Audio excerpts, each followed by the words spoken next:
Marwar bulletin देखने वाले सभी दर्शकों को चंद्रमोहन कल्ला का नमस्कार, राम राम ने खम्मा गणिसा।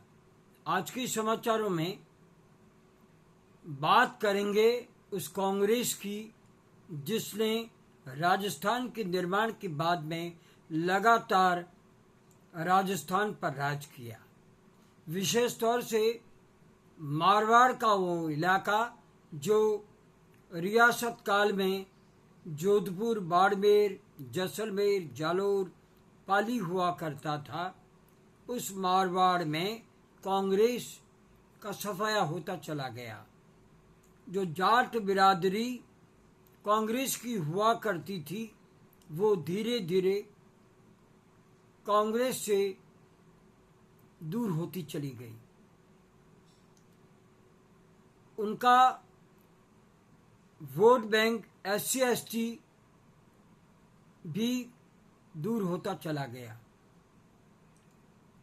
आखिरकार क्या कारण है कि मारवाड़ में कांग्रेस एक तरह से हाशिए पर होती चली गई। वर्तमान में अगर हम बात करें विधानसभा की या लोकसभा की, लोकसभा में तो खाली बाड़मेर, जैसलमेर में उम्मीदवार बेनीवाल कांग्रेस की टिकट पर जीत के आए। बाकी सभी सीटों पर भारतीय जनता पार्टी ने अपना परचम लहराया। मारवाड़ जहां पर विकास को लेकर के अगर बात करें तो अशोक गहलोत की सरकार ने खूब काम किए, लेकिन ये काम वोट में बदल नहीं सके, इसे स्वीकार करना होगा। एक कारण जो उभर कर के सामने आया वो था संगठन का तार तार होना। एक समय था जब ये नारा दिया जाता था, क्यों करो हो माथा फोड़ी, जीते ला बड़दौरी जोड़ी, इस दीपक में तेल नहीं, सरकार बदलना खेल नहीं। और आज ये नारे उल्टे लगने लगे हैं। भारतीय जनता पार्टी जो किसी समय जनसंघ हुआ करती थी, अपना खाता तक नहीं खोल पाती थी मारवाड़ में, लेकिन अब तो मारवाड़ में अगर हम बात करें तो भारतीय जनता पार्टी का परचम लहराता रहा है। इस बार तो मोदी लहर नहीं थी, राम लहर नहीं थी, और एक अच्छा माहौल था। अगर हम बात करें तो पूरे देश में इंडिया गठबंधन ने अच्छी सीटें प्राप्त की, यानी राहुल गांधी की पार्टी कांग्रेस ने 99 सीटें प्राप्त करके ये सिद्ध किया कि नहीं, इस बार मोदी लहर नहीं थी। तो फिर क्या कारण है कि मारवाड़ में कांग्रेस पिछड़ गई? इसका सबसे बड़ा कारण ये है कि मारवाड़ का संगठन बिल्कुल फ्लॉप शो होता जा रहा है और भाई भतीजावाद उभर करके सामने आ रहा है। टिकट का वितरण सही नहीं होता और जो कार्यकर्ता हैं उन्हें हाशिए पर ला दिया गया है। यही कारण है कि कार्यकर्ताओं का मन संगठन से भंग होता चला गया। कई कार्यकर्ता तो छोड़ करके भाजपा में चले गए। अगर हम पूर्व मुख्यमंत्री अशोक गहलोत के गृह जिले जोधपुर की बात करें तो यहाँ पर देहात हो चाहे शहर कांग्रेस हो, छिन्न भिन्न नजर आती है संगठन में। जोधपुर शहर कांग्रेस का संगठन तो सही मायने में शहीद अंसारी के समय के बाद में खत्म सा होता चला गया और जोधपुर शहर की तीनों विधानसभा सीटें कांग्रेस ने एक साथ वर्षों पहले जीती थी।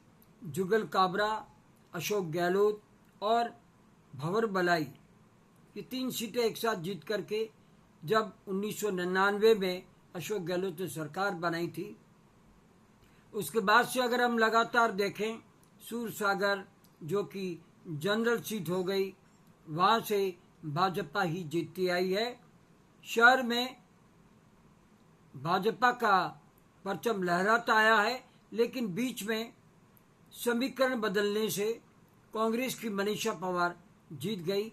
लेकिन इस बार फिर एक बार ओसवाल समाज का प्रत्याशी अतुल भंसाली जीत करके जयपुर गया। केवल सरदारपुरा विधानसभा क्षेत्र की जनता अशोक गहलोत को चाहती है, और अशोक गहलोत को इसलिए चाहती है कि वहाँ बहुतायत अगर बात करें तो माली समाज के लोग ज़्यादा हैं, और मुसलमान, माली समाज और SC ST मिलकर के अशोक गहलोत की जीत तय करते हैं। वरना राजपूत समाज तो अशोक गहलोत को वोट नहीं देता।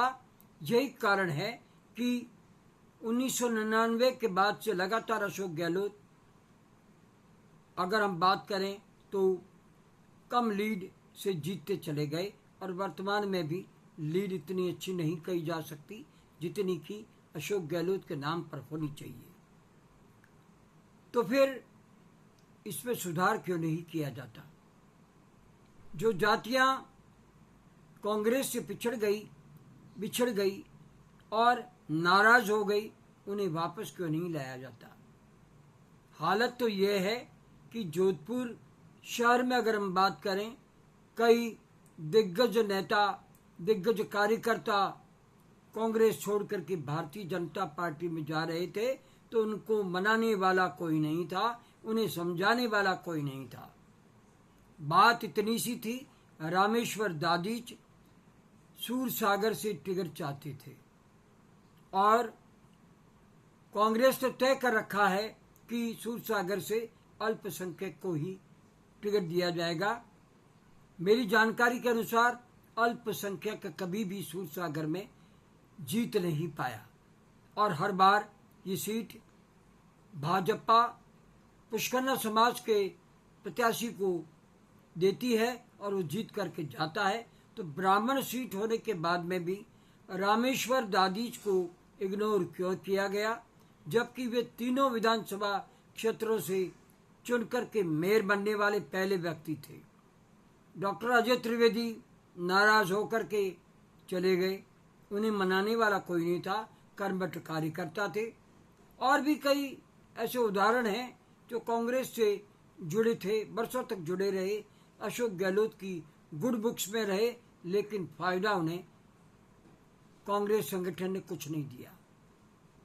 सबसे बड़ी बात यह है कि जोधपुर में अच्छा प्रत्याशी लाए, लेकिन इस बार लोकसभा चुनाव में अगर थोड़ी सी मेहनत होती तो मान करके चलिए करण सिंह उचाड़ा सीट निकाल जाते। बात केवल अशोक गहलोत की नहीं होगी। आखिरकार क्या कारण था सचिन पायलट करण सिंह उचाड़ा के लिए प्रचार में नहीं आए? आखिरकार क्या कारण था अशोक गहलोत जोधपुर में सबसे कम समय में सभाएं करके जालोर में चले गए? करण सिंह उचाड़ा सीट निकाल सकते थे। जो व्यक्ति फलोदी में लीड ले लेता है तो मान करके चलिए उसे जीत मिलनी चाहिए थी, वो जीत का हकदार था। और इस बार गजेंद्र सिंह शेखावत के पक्ष में माहौल कतई नहीं था, उनकी पार्टी में उनका विरोध था, बावजूद इसके कांग्रेस संगठन इसका फायदा नहीं उठा पाई।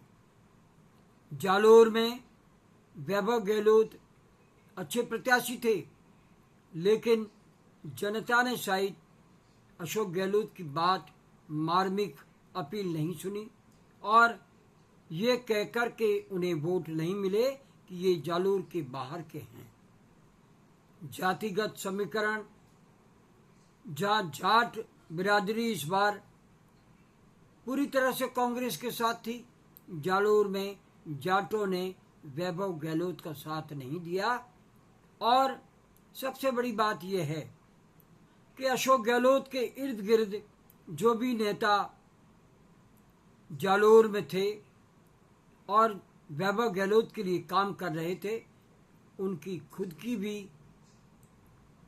कांग्रेस पर पकड़ अच्छी नहीं थी, और ना ही उनकी पकड़ जनता पे थी, वोटर्स पे थी।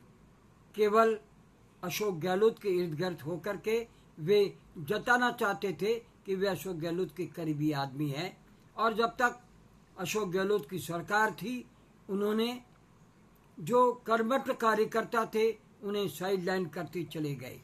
और यही कारण रहा कि मारवाड़ में जालोर और जोधपुर सीट निकल सकती थी, लेकिन वह हार का सामना करना पड़ा। अभी भी समय है, संगठन को ताकत देनी जरूरी है। अगर जोधपुर के संगठन में आमूलचूल परिवर्तन नहीं किया गया तो मान करके चलिए आने वाले कई सालों तक कांग्रेस जमीन से ऊपर नहीं उठ सकेगी। जो जाजम उठाने वाले कार्यकर्ता थे उन्हें साइडलाइन कर दिया गया और केवल शूट बूट और खादी का चोला पाजामा पहन करके और प्रेस करा करके कपड़े पहन करके आने वालों को ज्यादा मौका दिया जा रहा है। ये कटु सत्य है जिसे स्वीकार करना पड़ेगा।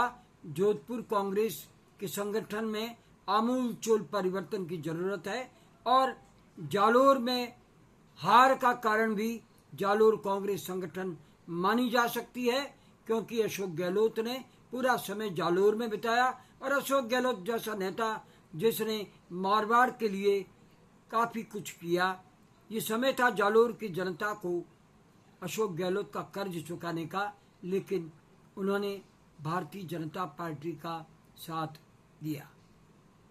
आपको बता दें कि वैभव गहलोत अच्छे प्रत्याशी है, लेकिन उन्हें भी कार्यकर्ताओं से दूरी बना करके नहीं रखनी चाहिए और उन लोगों से संपर्क ज़्यादा रखना चाहिए जो कि कांग्रेस को चाहते हैं, जो कांग्रेस के समर्थक हैं, जो अशोक गहलोत के समर्थक हैं।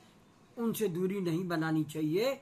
वे राजस्थान क्रिकेट एसोसिएशन में थे, लेकिन सही मायने में जोधपुर में बरकतुल्ला स्टेडियम में आईपीएल मैच नहीं लाना भी एक जोधपुर की क्रिकेट प्रेमी जनता के दिल में ठेस थी। जालोर में अगर वे पहले से कोई बड़ा स्टेडियम बना सकते तो बना देना चाहिए था, ताकि जालोर के युवा और अधिक उनसे जुड़ सकते थे। ये कमियां हैं जो कि वैभव गहलोत को सुधारनी होगी। वैभव गहलोत को अभी समय है, अभी उनको एक बार फिर विधानसभा में मौका दिया जाना चाहिए। वे अच्छे नेता हैं, अच्छे प्रवक्ता हैं और वे अच्छे कह सकते हैं भाषण देने में भी मास्टर आदमी हैं, लेकिन जनता के बीच में उन लोगों से नज़दीकियाँ बनानी चाहिए जो कांग्रेस प्रेमी हो, जो वैभव गहलोत प्रेमी हो और जो अशोक गहलोत को चाहते हों।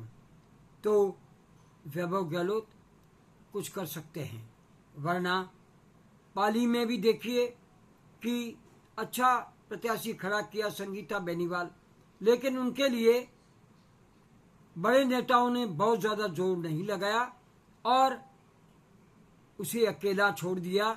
और यही कारण था कि वहाँ पर सत्ता के पक्ष में, अशोक गहलोत के पक्ष में लहर थी, काम भी खूब किया, लेकिन मोदी लहर बिल्कुल नहीं थी। उसमें भी भाजपा का प्रत्याशी तीसरी बार जीत करके चला जाए तो ये कांग्रेस संगठन के लिए प्रश्न चिन्ह के समान है। बहरहाल एक बार फिर ये बताते हुए कि मारवाड़ में कांग्रेस का दबदबा था, उस दबदबे को वापस कब तक कायम कर सकते हैं, उसकी ताकत को कैसे बढ़ा सकते हैं, इसके लिए कांग्रेस के दिग्गज नेताओं को काम करना चाहिए। विशेष तौर से अशोक गहलोत को आगे आकर के मारवाड़ के संगठनों को मजबूत करने में काम करना चाहिए। और एक बार फिर आपसे इजाज़त लेने से पहले हम जानना चाहते हैं आपको ये चैनल कैसा लगता है। अगर आपको ये चैनल पसंद है इसे सब्सक्राइब करें, लाइक करें, शेयर करें और इस चैनल को बढ़ावा दें। अब आज्ञा दीजिए। नमस्कार, जय हिंद, शुभ रात्रि, जय जय भारती, जय जय भारती, जय जय भारती।